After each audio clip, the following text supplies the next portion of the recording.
एक बुढ़ी ताई के खांसी बड़ी हो गई थी, सगले दवाई ले ली, परेशान हो गई।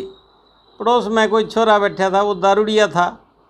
उसने बोले, हाँ रे भाई कोई दवाई बतावे ना, मेरी ये खांसी बड़ी परेशान करे से। और सगला डॉक्टर ने दवाई ले ली। वो बोले, ताई लिया 50 रुपये दे। अरे वाह। और इब्बे दवाई ले आगे दूँ। वह बोली, हाँ रे भाई इस तक खांसी चली जाएगी के?